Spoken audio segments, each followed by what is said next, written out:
Bonjour à tous et bienvenue sur ma chaîne YouTube. Aujourd'hui on se retrouve pour une présentation d'oracle, plutôt de tarot aujourd'hui, le tarot des symboles bibliques.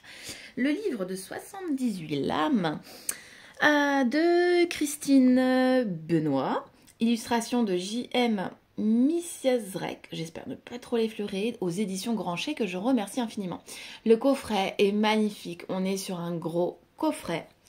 Voilà, c'est trop joli, il y a de la dorure, voilà, on est sur un prix de 29 €. 22 arcanes majeurs représentant les personnages féminins de la Bible, 59 arcanes mineurs figurant les événements marquants de l'Ancien Testament, ainsi que les animaux et la nature présents dans le récit biblique. Réalisé dans la tradition du tarot de Marseille, ce tarot 70 cartes s'inspire des personnages bibliques, chacun reflétant des aspects de l'intériorité humaine, ainsi que des événements de l'Ancien Testament, à percevoir comme des synchronicités avec la vie du consultant. Ève représente ainsi la vie, Judith la force intérieure, l'Arche de Noé le renouveau, la tour de Babel, la confusion. Passionnée de philosophie et de symbolisme, Christine Benoît a créé ce tarot pour partir à la découverte de soi et trouver des réponses à ces questions. Celui-ci ne s'adresse pas qu'aux croyants, car il fait appel à des symboles universels, à la psychologie et initiatique. Il aidera le consultant à réfléchir sur ses désirs profonds, ses sentiments et ses véritables besoins. Les tirages proposés pourront l'aider à clarifier des situations et développer son intuition. Alors, moi, c'était un tarot qui me faisait de l'œil depuis qu'il était en précommande. Il était vraiment sur ma wishlist en position numéro 1. J'étais curieuse de voir le contenu, donc on va le découvrir ensemble parce que je l'ai reçu ce matin et j'ai pas triché. Voilà, je le découvre vraiment avec vous. J'étais curieuse de voir les cartes, de retrouver le prénom de mon fils dedans, de retrouver mon prénom, pourquoi pas, peut-être qu'il y sera, je l'espère.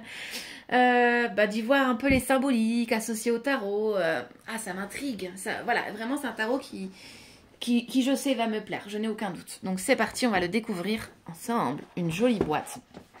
Donc on a un joli livre. On a les cartes. Tadadadam. Tchouk. On n'a pas de liseré de couleur. Moi ça me dérange pas parce que les liserés c'est très joli. Mais on va pas se mentir, ça s'abîme.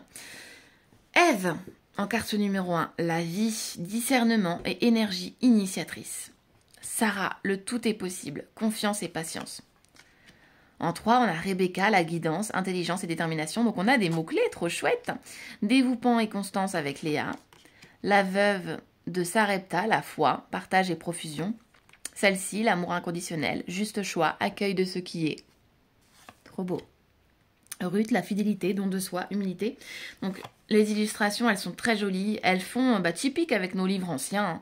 Perversion, innocence, Suzanne, la justice. Hulda, la vision juste, clairvoyance et révélation. Ah oui, est-ce qu'on en parle du dos des cartes là? Magnifique. Waouh, superbe.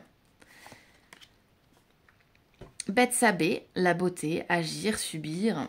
Judith, la force intérieure, audace, résolution. Anna, épouse de Tobit, l'attente, soutien, dépouillement. Sarah, épouse de Tobias, la mort, blocage et changement. Abigail, la conciliation, équilibre et modération. Jézabel, le pouvoir, fierté et autorité. La fille de Jephthé, le bouleversement, impulsivité, anéantissement. Esther, le courage, réussite, affirmation de soi. Myriam, l'encouragement, résistance et joie. Rachel, l'amour, enthousiasme et désillusion. Tadadada. Déborah, le jugement, leadership et rigueur. La reine de Saba, l'accomplissement, succès, ouverture au monde. L'ange, le messager, protection et aide. La création du monde, l'énergie créatrice. L'Arche de Noé, magnifique. C'est trop trop beau. L'épreuve d'Abraham, l'obéissance. Ah là là, magnifique. La destruction de Sodome, la fuite en avant, plaisir et bonheur. Tout à fait, quand on connaît un petit peu l'histoire... sans rentrer dans les détails, on retrouve les mots-clés qui sont vraiment associés. Et je pense qu'il y a eu un sacré travail là-dessus. Parce que vraiment, pour réussir à faire 78 cartes et avoir des mots-clés qui se rapportent vraiment à l'événement, waouh! Les 10 plaies d'Égypte, l'épreuve, obstacles et répétitions. L'exode de l'Égypte vers la terre promise. Oh, j'adore! Ah, je suis trop fan. Les tables de la loi, l'alliance. Ah, celui-là, ça va être mon petit bébé à moi, mon petit chouchou, près de moi. Il va être près de moi, celui-là. Il va pas être au fond d'une cartothèque. Samson trahi par Dalila, et oui, la trahison, force guerrière et méfiance. Voyez, David contre Goliath, audace et orgueil. La construction du temple sous Salomon. C'est bien parce que les cartes sont numérotées, donc après pour aller retrouver dans le livret, ça sera plus sympa. La destruction de Jérusalem et l'exil à Babylone. Nouveau départ et renouveau, et oui. La Torah, la valeur de l'enseignement, de suspens à l'essentiel, un retour d'exil. Ce que je vais faire, c'est que je vais passer les cartes et puis je vais vous laisser lire. L'acacia. Magnifique. Le blé, l'abondance, et oui, hein, la bonté, la réussite. Le cèdre du Liban. C'est drôle, je viens de le lire dans un livre en plus, ça. Des belles synchronicités. Le grenadier, qu'on mange le 6 janvier pour avoir de l'argent et de l'abondance toute l'année.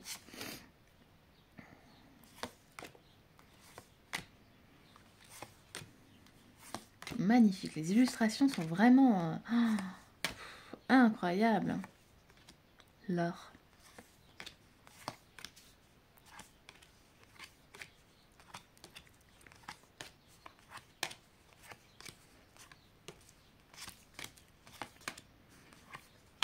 C'est trop beau.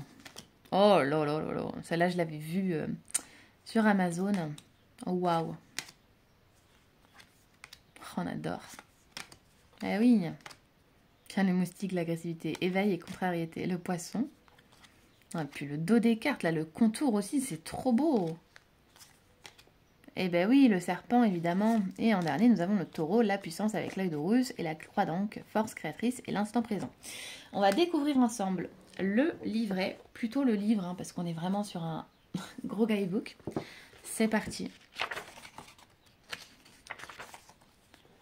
Voilà, donc nous avons le sommaire, évidemment. Voilà, donc là, vous retrouvez avec la numérotation des cartes. Je suis trop contente du nom de ma carte. J'adore.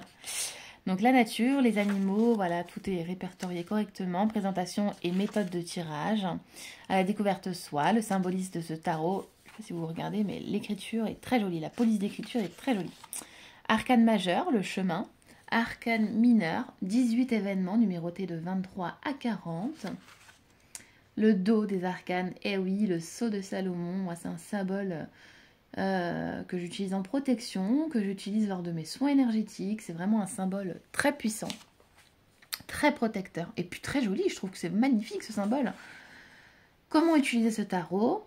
La méthode. Tirage d'une seule lame ou le groupe des arcanes majeur ou mineur. Donc vous pouvez le tirer en groupe. Ça après c'est à votre convenance. La réponse à une question par la coupe. Pratique 2, le tirage en croix. Moi, je fais plus le tirage en croix, par exemple. Avec le tarot, bien sûr. On ne parle pas des autres jeux, des jeux à spécificité, comme le normand, par exemple. J'utilise plus le tirage 9. Voilà. Donc là, vous avez un exemple d'un tirage. J'ai pas l'impression d'avoir vu les roses. C'est la carte, on va la chercher après. J'ai pas l'impression de l'avoir vue.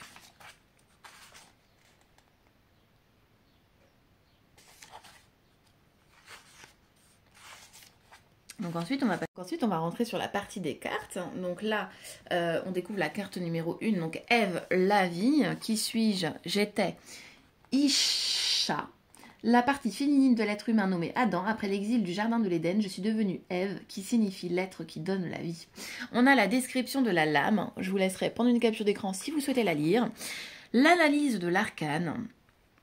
Voilà, donc on nous dit Isha croque le fruit dans l'arbre de la connaissance. Cet arbre n'est pas situé avec précision dans le jardin. Seul l'arbre de vie est placé au milieu du jardin.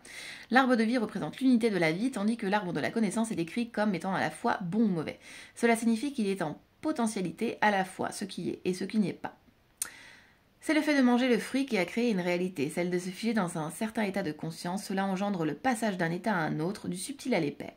Ce retour à la terre est une métaphore de travail intérieur que l'homme doit faire pour évoluer une connaissance acquise en séparant ce qui est bon de ce qui est mauvais. Ne donne pas le fruit convoité. C'est donc par son travail et son expérience que l'homme peut accéder à l'accomplissement. Ensuite, on a l'étude du nombre 1. Donc le 1 est le commencement, l'essence de toute chose, le principe créateur, fécondant et de totalité indivisible. Le nombre 1 est parfait, entier et complet. Il ne créera jamais de dualité. Tout à fait. Car si on multiplie ou on divise un nombre par 1, il reste inchangé. Il représente l'absolu, le principe de toute chose de perfection. Ish et Isha forme un être unique. Cette unité ne signifie pas l'uniformité, car il contient toutes les formes de la création. Le tout est un est tout. Incroyable. Qu'est-ce que la lame révèle aujourd'hui? On va vous dire qu'est-ce que la lame révèle aujourd'hui. Pas tout vous lire parce que c'est très long et je préfère que vous le découvriez vous-même. Si vraiment vous voulez le lire, vous m'avez fait une capture d'écran et vous découvrez. Voilà. Ensuite, dans le domaine professionnel, qu'est-ce que cette carte elle évoque? On vous le dit ici. Si c'est dans le domaine relationnel, votre question, vous avez le côté divinatoire, donc juste ici, le conseil de la lame, trop bien, et le voyage initiatique. Non mais c'est génial, hein, c'est plus qu'un oracle divinatoire. La lame à l'envers, trop cool. Et pour la carte 2, pareil, hein, qui suis-je? Définition de la lame, description, pardon, analyse de l'arcane. Abraham, eh oui. Analyse de l'arcane, étude du nombre 2, qu'est-ce que la lame révèle aujourd'hui? Conseil de la lame, le voyage initiatique, lame à l'envers. Pour Rebecca, c'est pareil, il y a quelque chose que je veux aller voir.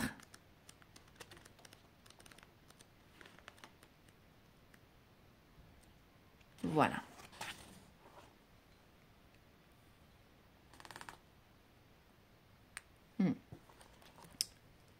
Voilà, donc pour tout le reste du contenu du livre, c'est la même chose, hein, on retrouve plein d'informations, donc à chaque fois, description de la lame, comme je vous l'ai dit juste avant, carte à l'endroit, carte à l'envers.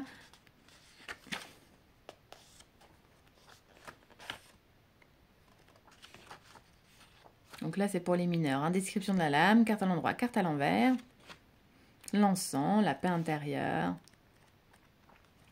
Trop chouette, plus les mots-clés qu'on a sur les cartes, c'est vraiment très complet. Un joli travail. Bon, voilà. Effectivement, coup de cœur pour ce jeu, pour ce tarot. Je suis trop contente de l'avoir. Je remercie encore les éditions Grancher. Je remercie l'auteur et l'illustrateur d'avoir créé ce tarot parce qu'il fallait le faire. Très belle idée, ça change, voilà.